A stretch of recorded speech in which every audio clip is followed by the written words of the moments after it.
Lundi 22 mars, les amis, salut à tous. Vous connaissez la petite formule. J'espère que vous êtes en forme où que vous soyez et soyez les bienvenus. Mais non pas dans mon petit bureau aujourd'hui, mais toujours à la maison, ici dans mon havre de paix.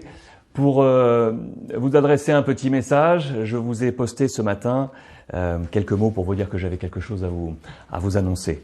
Effectivement, j'ai pris la décision, il y a quelques jours, de refermer un chapitre beIN Sport que nous avons lancé ensemble.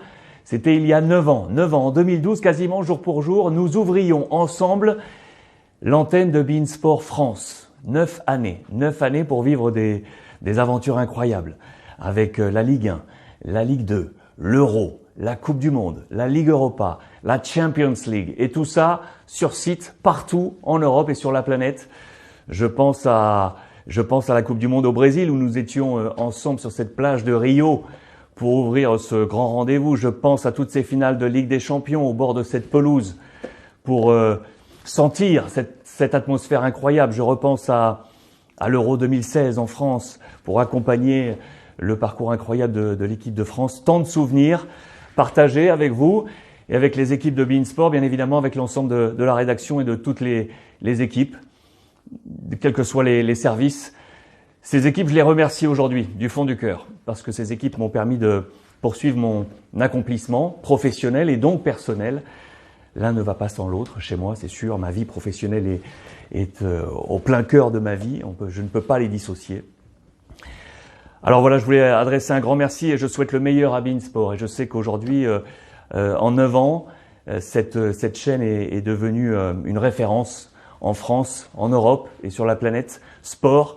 Et ça, c'est grâce aux équipes de beIN et grâce à vous, les abonnés, qui nous avez accompagnés. Je suis fier à ma mesure d'avoir apporté une petite pierre à cet édifice. Alors, j'ai donc décidé aujourd'hui de refermer ce chapitre pour vivre d'autres aventures. C'est motivé par quelque chose de profond en moi qui m'a été inscrit par les miens. Les miens, c'est ma famille, ceux qui m'entourent aujourd'hui dans mon quotidien. Également mes parents qui m'ont éduqué et forgé un esprit, une mentalité, une façon de vivre, une façon d'être, une façon de partager. Je pense également à mon frère, Fabien, un petit peu plus jeune que moi, pour qui j'ai une pensée infinie. Et je voulais partager cette pensée avec vous en vous faisant part de quelque chose qui m'est très cher. Je voulais vous montrer ce petit bouquin, un petit livre comme ça, qui est signé Fernando Savater. Le titre, Éthique à l'usage de mon fils, aux éditions du Seuil. Chaque année, depuis que nous sommes adolescents avec mon frère, mes parents nous ont offert à chaque année un petit bouquin pour baliser nos vies et y inscrire leurs pensées, leur vision de la vie.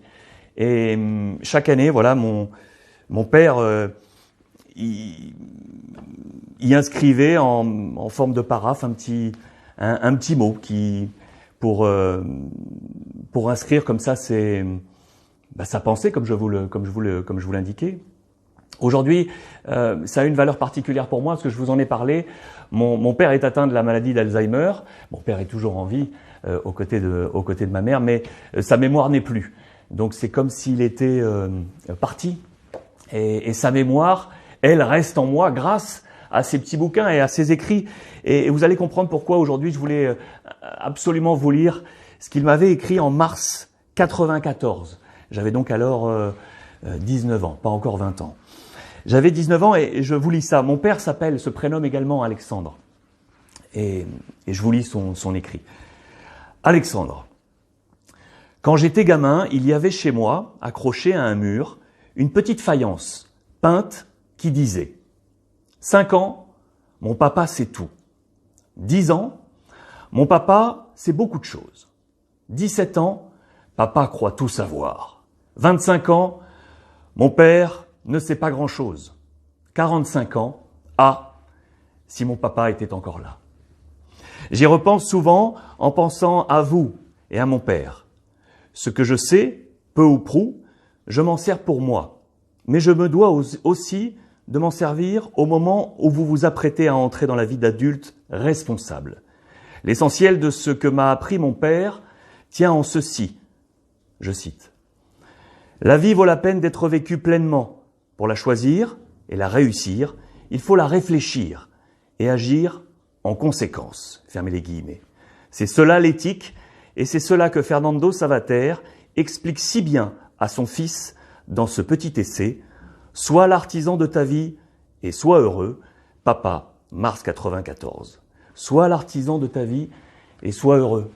Voilà ce que me disait mon père en mars 94 et la résonance de ces mots est d'autant plus forte aujourd'hui parce que je salue sa mémoire, celle de mes parents avec ma mère qui l'accompagne aujourd'hui et parce qu'aujourd'hui j'avais besoin de nouveaux challenges de vie professionnelle et de vie, aujourd'hui à 45 ans, envie de passer un chapitre, d'en ouvrir un nouveau et d'aller à l'aventure pour trouver la suite de cet accomplissement professionnel. Voilà pourquoi j'ai donc aujourd'hui choisi de refermer ce chapitre Be In Sport que je salue une nouvelle fois avec toutes ces équipes.